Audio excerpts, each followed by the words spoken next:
Shalom, shalom, my people, my brothers and sisters. Hope everyone has had a blessed Sabbath. I did most definitely. Doing a little bit of edification, trying to do a little bit of research. I had a topic that just, I guess, I ran across the topic so many times that I just was curious. Like, was Ruth a Moabite, or was she an Israelite, or who was Ruth? You know. So then I sat back and I just thought about it, meditated on it a bit, did a little bit of research, and finally I think I came up with a conclusion. It never really mattered to me before, but then again, I was, just curious, because one thing that did stick out to me is when I was going through the scriptures, or one scripture just popped out in my head. And at that time, Deuteronomy 23, verse 3, an Ammonite or Moabite shall not enter into the congregation of Yahweh. Even to their 10th generation shall they not enter into the congregation of Yahweh forever. And the reason as to why a Moabite or Ammonite they're not granted is because, or they not get granted into the congregation of Yahweh or the Father, is because they denied people or the Father's people, the Israelite passage. No food, no passage. They treated them badly or cruelly when they asked for passage through their country.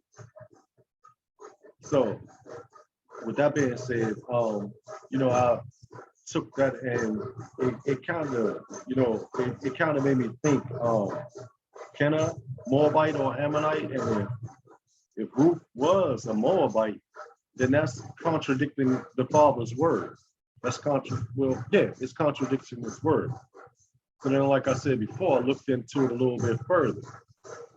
And then I came upon different information. I have a ton of it. So before I start, let me say Thawadaya Hawa for giving me just the opportunity and be blessed in order to, I guess, do your will, your way, your word, your fame. Most definitely, Bahashem Hamashiach Yahawashah, Uvain Barakata Ruach HaKadesh, Etlo Lectula, Etlo Yekalet Latia, most definitely with all my heart. So just reaching out, most definitely, like I said before, I started receiving, I guess, a word, or I just started receiving information just from meditating. And then what I came up with, all right, this is the map right here of the area. You have the land of Canaan here, Eden here, Ammon here. Then you have the Moabite territory, which is here.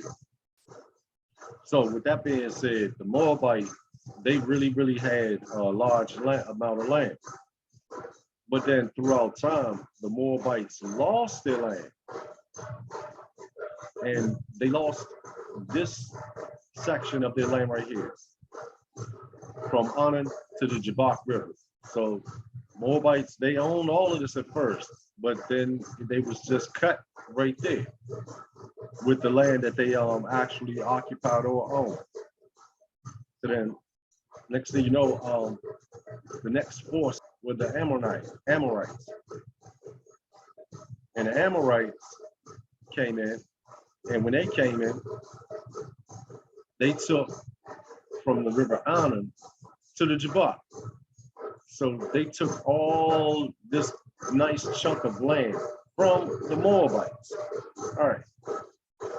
And keep in mind, when they took this land from the Moabites, you had the Israelites, making passage or leaving Egypt captivity. So they was going to, their promised land or in designated areas. So when they did that, they went from, let's see if I can find a map of it real quick. They came from Egypt, underneath Edom.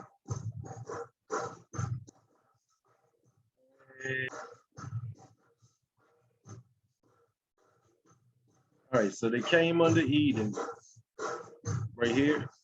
Well, this is not a good map. Let's see if I can find another one that's suitable.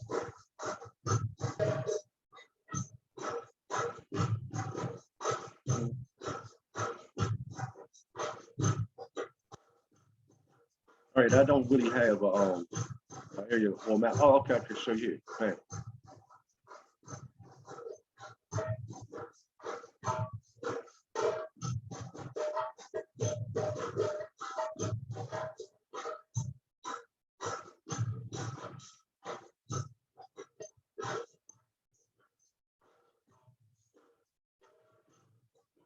All right, so like I said before, let's move my box over. All right, so then they left out of the land of captivity, Egypt, and they went through the wilderness here, and then they got to this particular point to where when they came down, they worked their way to about around in this region, because you had the land of Edom that was right here, and Edom wouldn't let the Israelites through. The Moabites wouldn't let the Israelites through.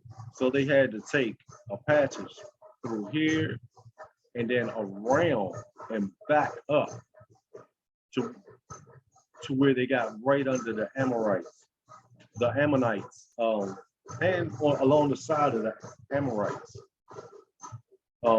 land. And what they wanted to do is travel along the King's Highway to keep traveling north. But of course, no one would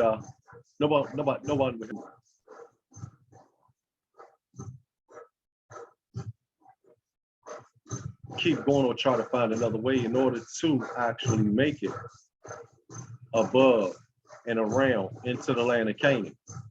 So by them going under and around and then back up, they stopped the boat right in this region here, right under Anna and right on the side of the Amorites. And then the Amorites. So you had the Moabites here. They lost their territory here to the Amorites.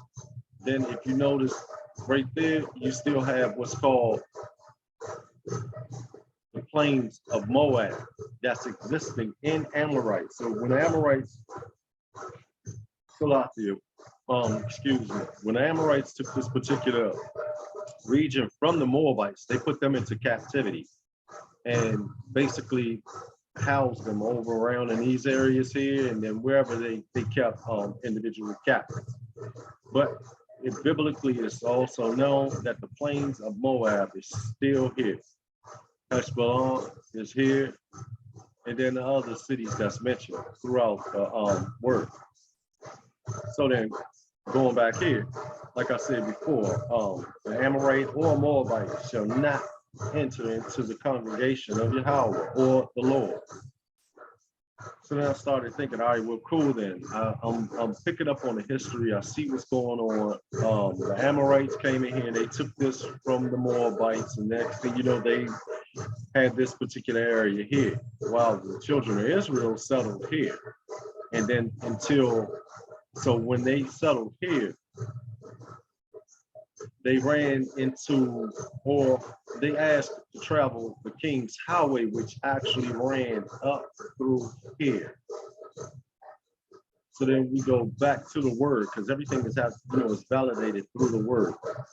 So then we go to, I'm gonna try Numbers 21:20.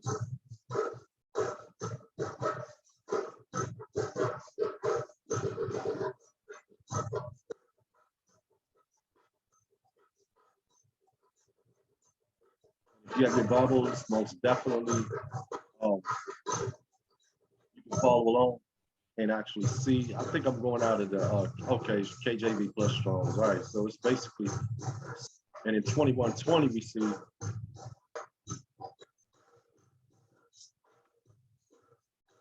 all right, I'll start from 21:20. And from Bamoth in the valley, that is in the country of Moab, to the top of the Pisgah, which looketh towards Jeshurun. All right, so Bama and is located, Bama is located in the valley in the country of Moab.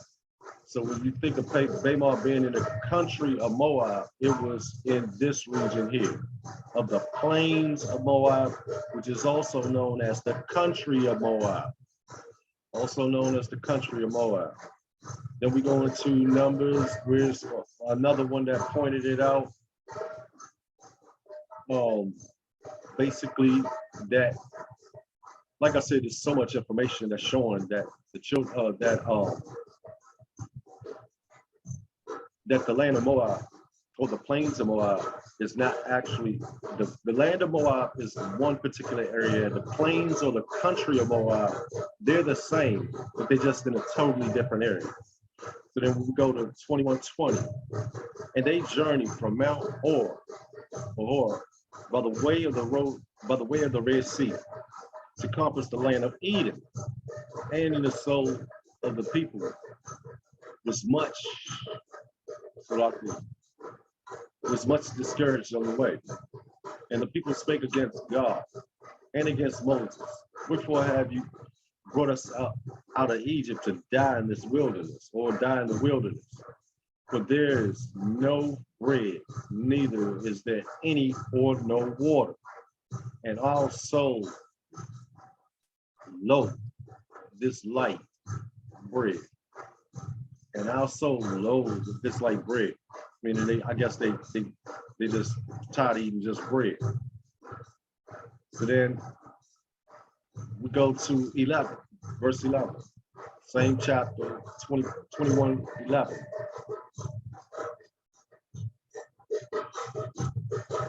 And then 21:11, and they journeyed from Hobah and pitched their Liberan in the wilderness, which is before Moab, towards the sunrise, towards the east, towards the sunrise. From thence they removed and pitched in the valley of Zard. From thence they removed and pitched on the other side of Arnon, which is in the wilderness that cometh out of the coast of the Amorites. For Arnon is the border of Moab, between Moab and the Amorites. So like I said before, they stopped about right here in this region. This is the Arnon River right here. They're right underneath Ammon. And then right to the left is the Amorites. So you have Ammon and the Amorites. All right, so therefore, when you have them sitting here, and then next,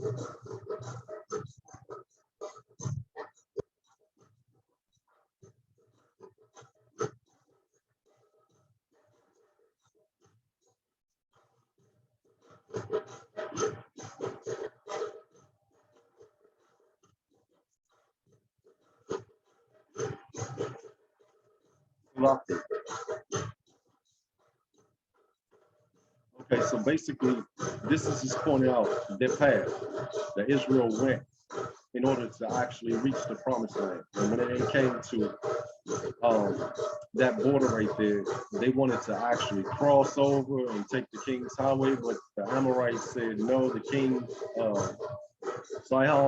King Sihon said no of the Amorites, and he came out to war against them. And when he came out to war against them, we could go to 22:21. Chapter 22, verse 21.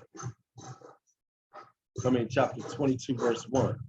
And the children of Israel set forth and pitched in the plains of Moab on the side of the Jordan of Jericho.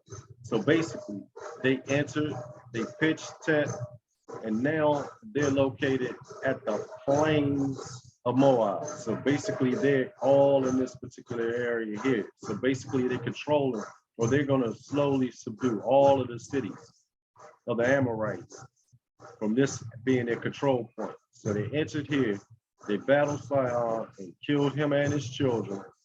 Then Salafi. Um, then they settled all in the plains of Moab. So once they settled in the plains of Moab, they Salafi.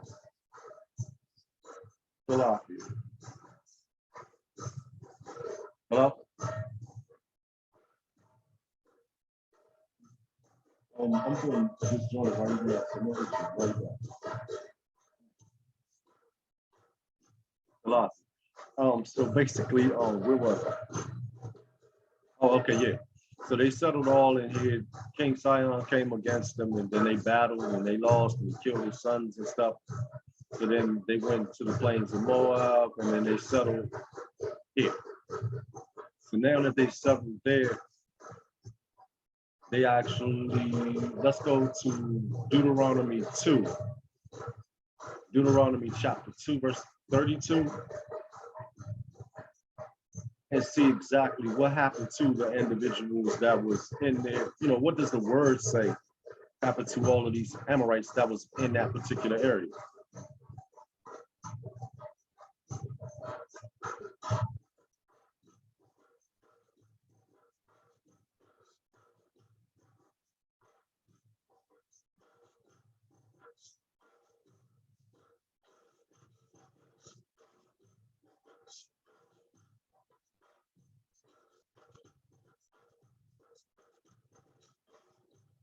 All right. So just like I said before, let's validate this with the word, right? All right. Then Sihon came out against us. This is Moses speaking. Then Sihon came out against us. Yeah, all his people to fight at Jahaz. And Yahweh our God delivered him before us. And we smote him and his son and all his people. We took all of his cities at that time and utterly destroyed the men and the women and the little ones of every city. We left none to remain. They killed everybody. All of the Amorites that was in that particular area, in that land, the word just said that they killed everyone. And only did they keep was the cattle and some spoils for themselves. And let's see, validated against the word, or validated with the word, and destroy them and the women and the little ones of every city. We left none to remain.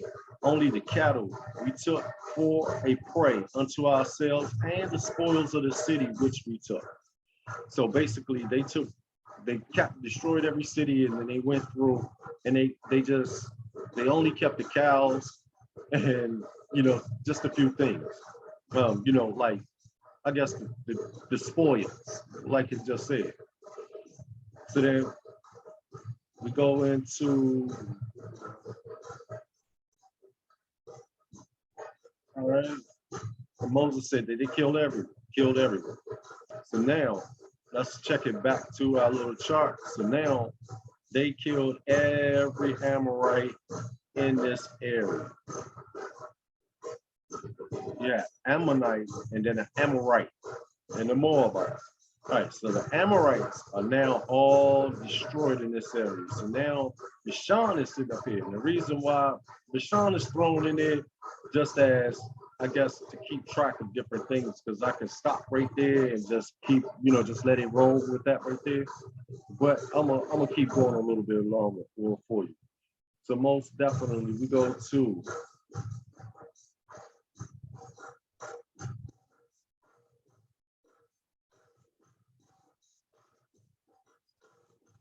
Deuteronomy 3, verse 1. Then we turned and went up to the way of Bashan. And the king of Bashan came out against us. He had all his people that battle at Edrei. So the king of King of Bashan came out and to fight against the children of Israel at Edrei. And Yahweh said unto me, fear him not, for I will deliver him and all his people and his land into thy hand. And thou shalt do unto him as thou didst unto Sihon, king of the Amorites. So you do the same thing to him as you did to King Sihon. and the Amorites, which dwelt at Heshbon, So Yahweh God delivered into our hands Og, also the king of Bashan, and all his people, and we smote him until none was left to him remaining.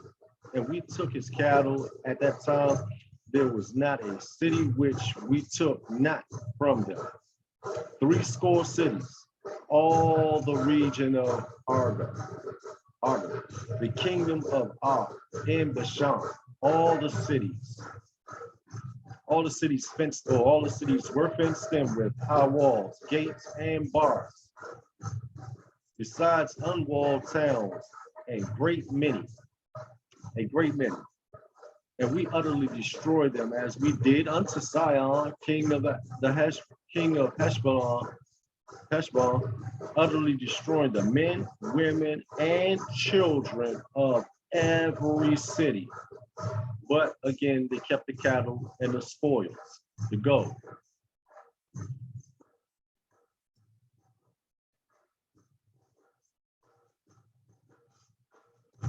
Again, in Heshbon,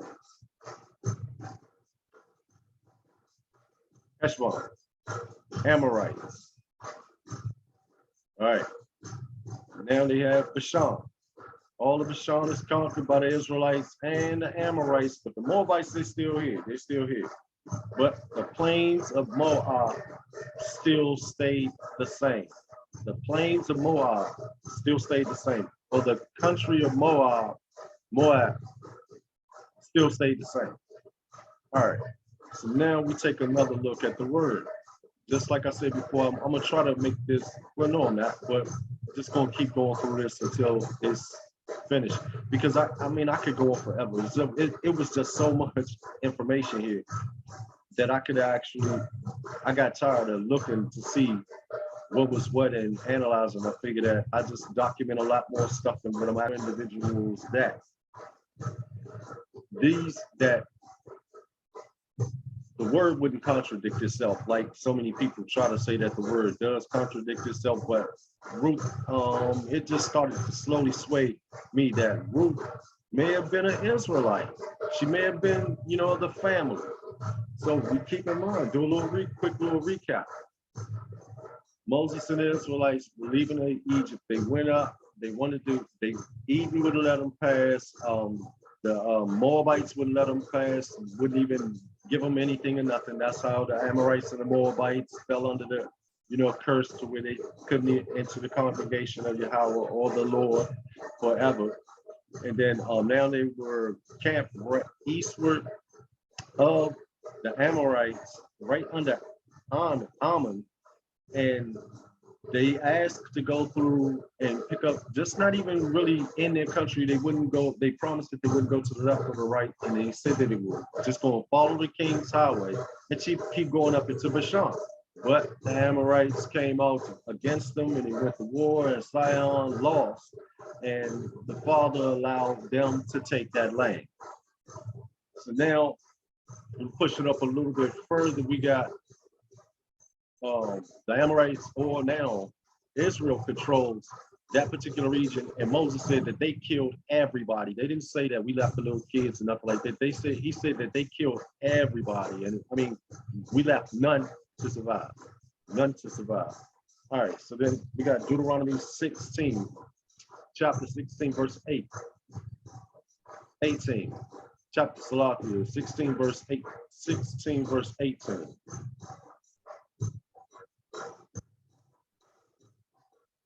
All right, and the reason why I'm saying this is because now we're getting into the stage to where land is about to be divided amongst the children of Israel.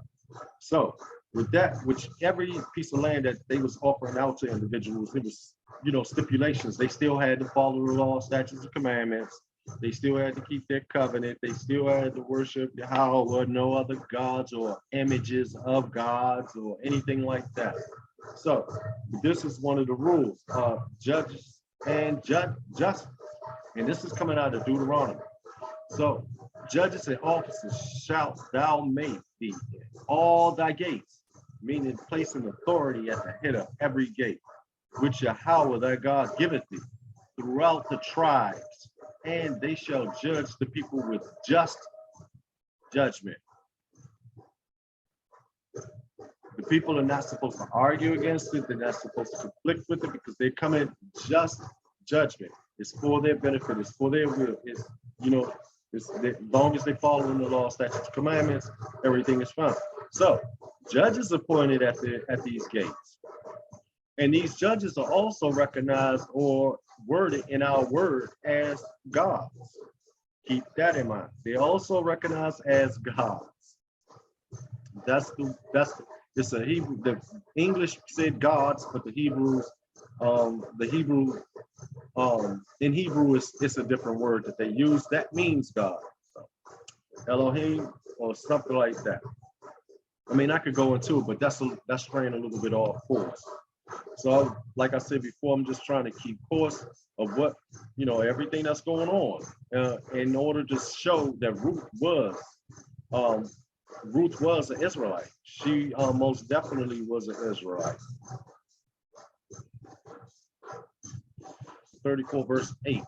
And in verse 8, we have, and the children of Israel wept for Moses in the plains of Moab 30 days. So the days of weeping and mourning for Moses were ended. Where did it just say that the children of Israel mourned that? They mourned in the plains of Moab. So now this land doesn't look like that as Amorite territory anymore. It's changed. It's slowly becoming this. If I can get this to blow up correctly, let's see. I wanted to blow. All right. Okay. So now we have the plains of Moab. That's still, now it's located right here in the land of Reuben. Reuben, Gad, and Manasseh, they wanted to stay on the east side of the Jordan River. They had cattle and different things to where that they say, man, this land right here, look, our servants say that,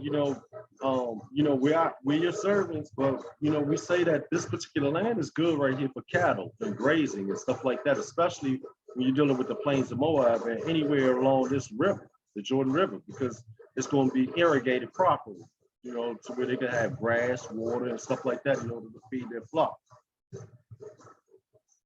So then we go to another point in order to show exactly that this is the area that they wanted to settle in. Back to Numbers. And we're going to go to Numbers.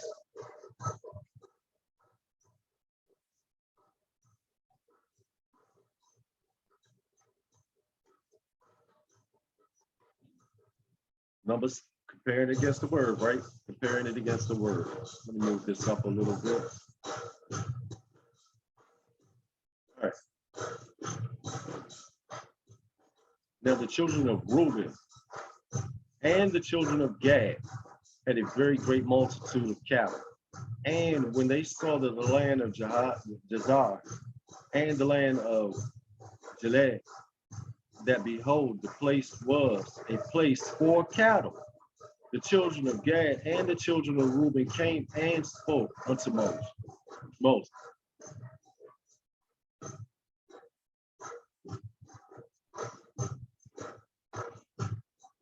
And to Eleazar the priest, and unto the princess of the congregation, saying, these particular areas that they wanted, and they just wanted to actually have that particular area to themselves, and the land, hold on, let's go back a little bit. The country which Yahweh smote before the congregation of Israel is a land for cattle, or a land for cattle, and thy servants have cattle. Wherefore said they, if we have found grace in thy sight, let this land be given unto thy servants for a possession. and bring us not over Jordan, not over. They didn't want to go anywhere past the Jordan River. Like I said before, they didn't want to cross over into this side here. They basically wanted this side here. And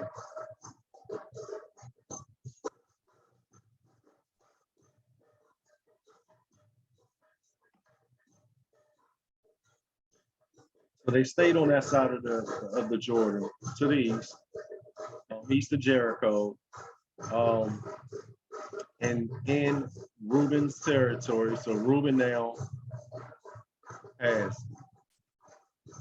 this area. Moab is still here. The land or the land of Moab is still here. Now, Reuben took the Amorite territory, and now the plains of Moab is sitting inside of Reuben's territory. Now, Gad and Manasseh, they're spread it up to the north of Salathia, and then they continue to keep on traveling and dominating, coming into the promised land. But we'll get to that if we get that far. All right, so now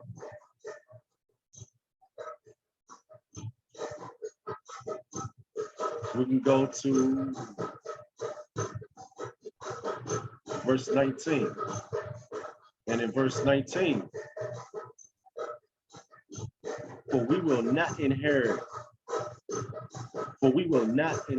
with them on yonder side Jordan or forward, because our inheritance is fallen to us on this side Jordan eastward. So basically, like I just said, Reuben, Gad, and Manasseh, Manasseh, they didn't want to travel. They wanted the land of the Moabites, in which they was already in. And I mean, not the land of the Moabites, the land of the Amorites and the land of Bashan to themselves.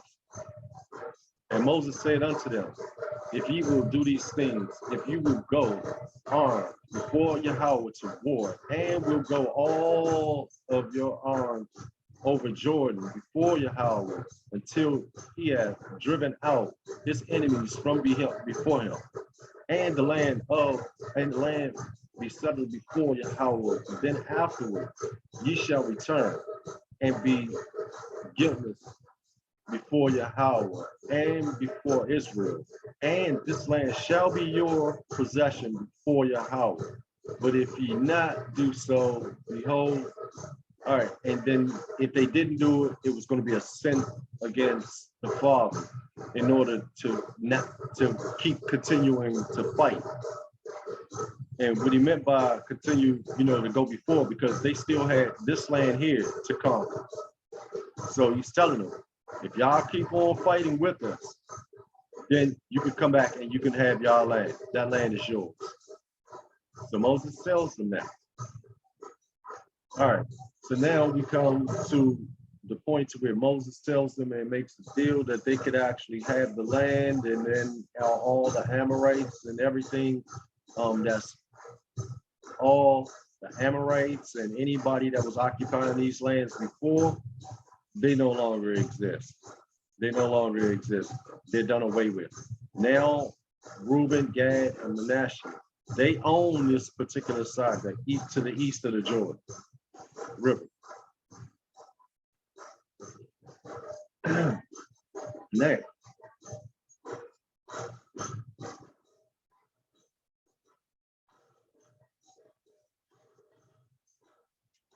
Now, which brings us to the book of Ruth.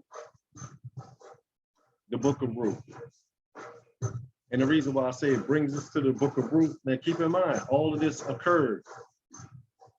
It's already happened. So now you know the history of, at least to the east of Jordan, what happened here. The total history is not important right now, but we go to the book of Ruth. And in these days, when the judges ruled, there was a famine in the land. So a man from Bethlehem in the tribe of Judah, together with his wife and 2 sons, went to live for a while in the country of Moab, in the country plains country, not land, country of Moab. All right. So now that they came in, they're over.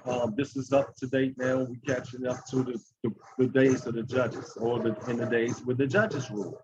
So now the judges are in rule of particular things. So it's different things that's going to transpire throughout the book of throughout the days of the judges, to where it actually started to, I guess, started to really formulate and make a whole lot of sense. So now keep in mind, please keep in mind, now no Moabites live in this area. No Moabites live in that area. No Ammonites live in this area. Amorites live in this area. No Amorites and no Moabites. And then all of this land now belongs to the children of Israel. So now this is in the days of the judges, where the judges rule. So now we're going to take a look at, let's go to Judges.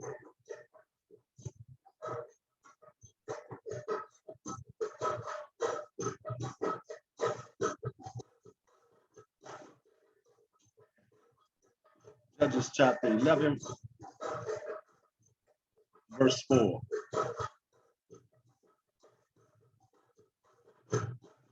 And it came to pass in process of time that the children of Ammon made war against the children of Israel, or made war against Israel. And it was so that when the children of Ammon made war against Israel, the elders of Gilead went to fetch Jephthah out of the land. All right. So now, the Ammonites making war against the children of Israel. So now they went to go get Jephthah, and he comes over, because this belongs to Amorites. So he comes over there, Jephthah comes, and they seek Jephthah.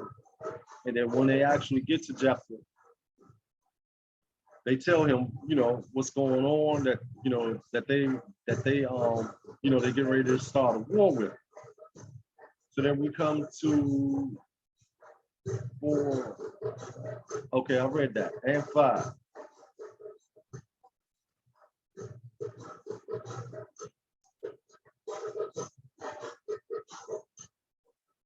All right, 4 and 5. They say that the elders, all right. And then we come to, it's a lot of, it's information that I'm just going to stick with. I just want to get to the points of how Ruth was an Israelite. The Amorites destroyed, killed out in the land. The Moabites got destroyed and captured by the Amorites. The Israelites captured the Amorites, killed all of the Ammonites in that area, and then they killed all of the captives of the Amorites. They killed everybody, women, children, and men. Everybody. They killed, Moses said they killed everybody, right? All right. So then when you come to 12, Judges 12, and Jephthah sent the messenger to the king of the children of Ammon, saying, what hast thou to do with me, that thou art come against me to fight in my land? And the king of children of Ammon answered unto the messenger of Jephthah, because Israel took away my land. Israel took away my land when they came up out of Egypt, from Arnon even unto the Jabbok, and unto Jordan. Now therefore restore those again peaceably. Like, give me my land back peacefully. All right. So then I find it interesting when you go to, did I go far enough? All right. Lands peaceably. And Jephthah sent messages again unto the king of the children of Ammon, and said unto him, thus saith Jephthah, Israel took not away the land of Moab, nor the land of the children of Ammon. But when Israel came up from Egypt and walked through the wilderness unto the Red Sea and came to Kadesh. Then Israel sent messages unto the king of Edom, saying, let me, I pray thee, just pass through your land. And like I said before, they was told no. They wouldn't let them pass. So now we go to verse 26. And it's very interesting. Verse 26, I have an asterisk beside that, meaning kind of like a star. All right, while Israel dwelt in Heshbon and her towns, and in Arab and her towns, and all the cities that along by the coast of Arnon, 300 years.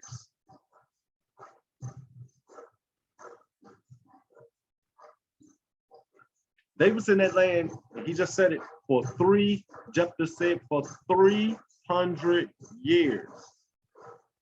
So they was there for 300 years. They killed all the Amorites. They killed all of the Amorite captives. They killed everything, just like I said before. So they killed everything, right?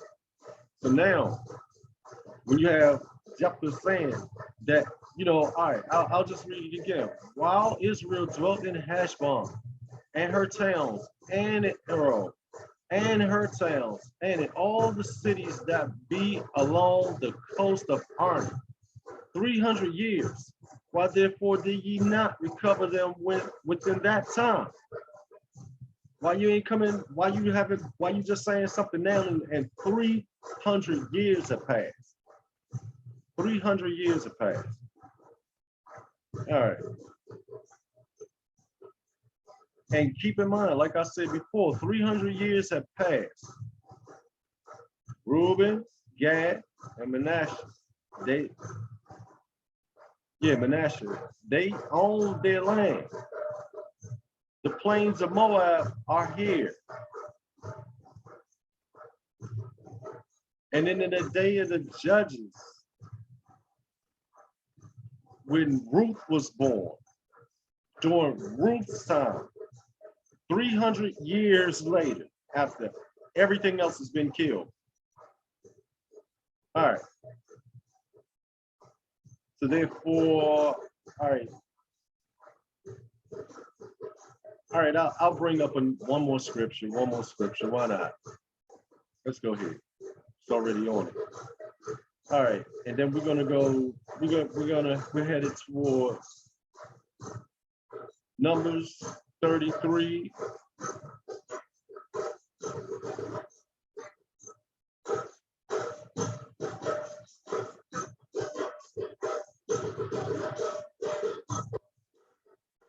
Numbers 33, verse 50.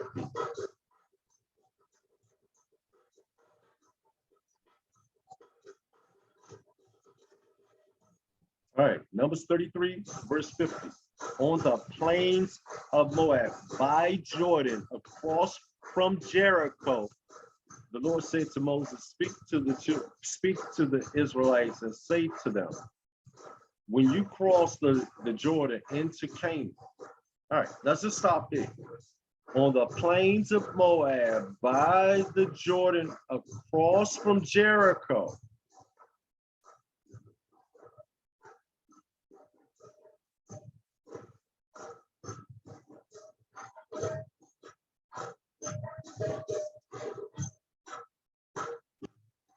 And again, like I said, to that Rabbah, how during my time of meditation, in order to, I guess, open my eyes so I could see.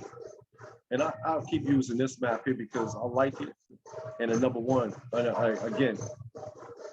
All right, so now you have the plains of Moab here, which now belongs to Reuben. Jericho is located here. Across from Jericho, you have the plains of Moab.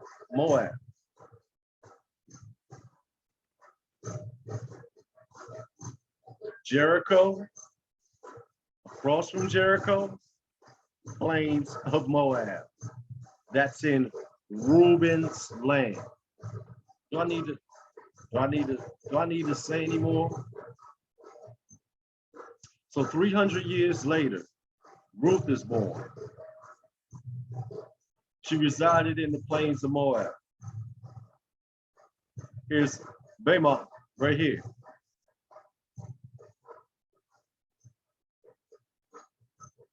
So when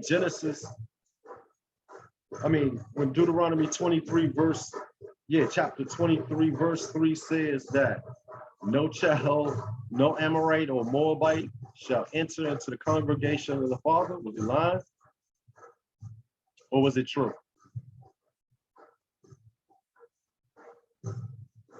Ruth was a Reubenite. She was of Reuben, the house of Reuben, living in the plains of Moab. When the Israelites took this, they killed everybody. They was there for 300 years. 300 years they was there.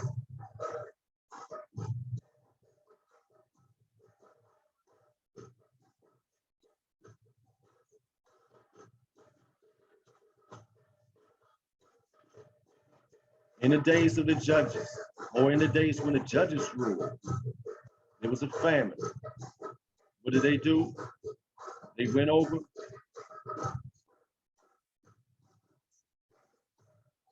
to Moab and lived there. Moab, while in the country of Moab, the plains of Moab.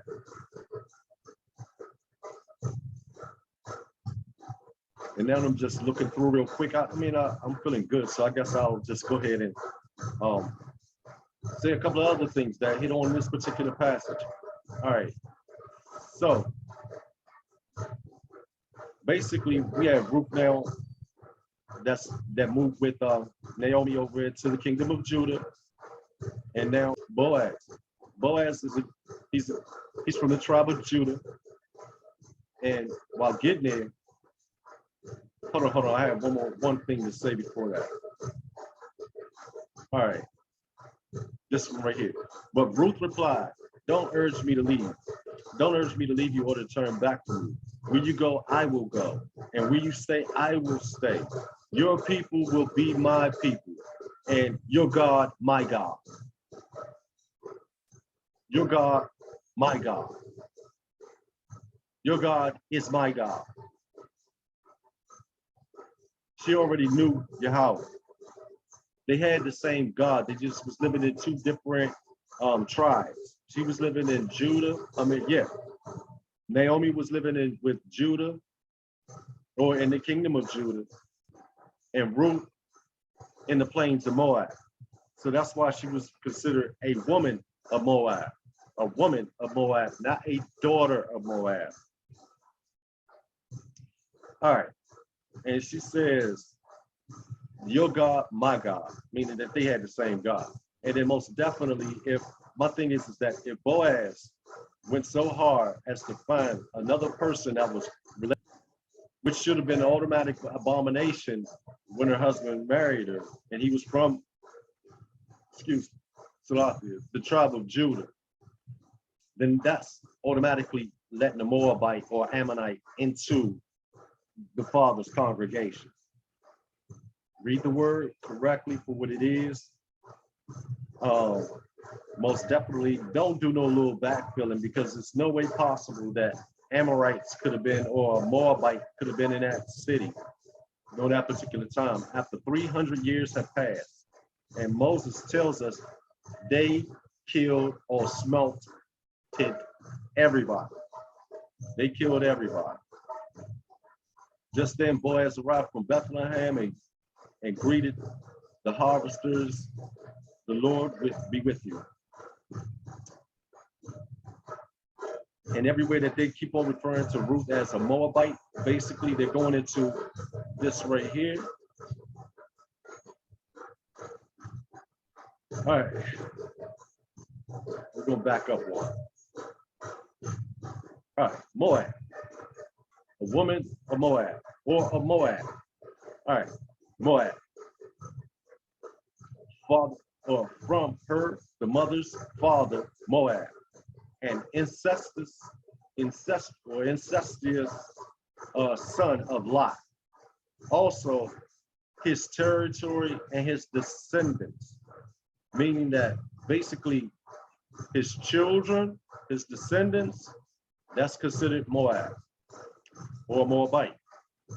And then also his territory. Now, Moab. Now the word that was used as a woman of Moab, woman of Moabite. And the definition for that is a descendant from Moab, meaning the land, not from Lot. They resided in the land of Moab, plains Moab, country of Moab. A woman of Moab, meaning she lived there. Moabitish, Jewish, Moabitish, Yiddish.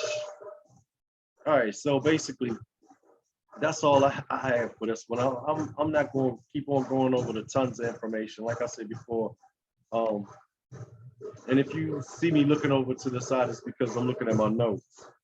And basically just confirming that, you know, Ruth, she was an Israelite.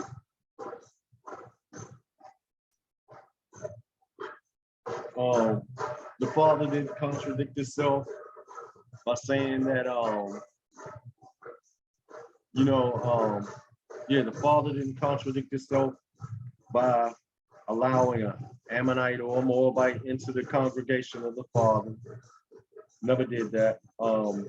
Ruth was from the plains of Moab. She was of the tribe of Reuben, and she was an Israelite. Simple and fact, plain. And if you're telling me that the word is lying on itself, post your proof in my comments. Please remember to like, share, subscribe. Most definitely like and share. That helps with the frequency. Shows that you show support for your family or for your brother. And most definitely, if please don't make a comment on my videos or none of my videos without actually watching it. And then when you do watch the video, if you have any questions or comments, please place them in the comment section down below and I'll respond to them. But if you're trying to tell me a different perspective of it, place your proof. I'll do my homework and research your proof. Then I'll get back with you. Most definitely have a blessed day. And to all the Yeshua, most definitely stay blessed. Enjoy the rest of this Sabbath day or night. And just prosper. Keep true. Most definitely. Dawada Yahweh, Bahashem Hamashiach Yahweh Shah, Uvain Barakata, Ruach HaKadosh, Etlo Yakalet Latir. Dawada. Most definitely. Thank everyone that tuned in and thank everybody that supports your boy. And most definitely, just help me to get this truth out. Like, share, subscribe, and if not, then okay, still be blessed. I'm out.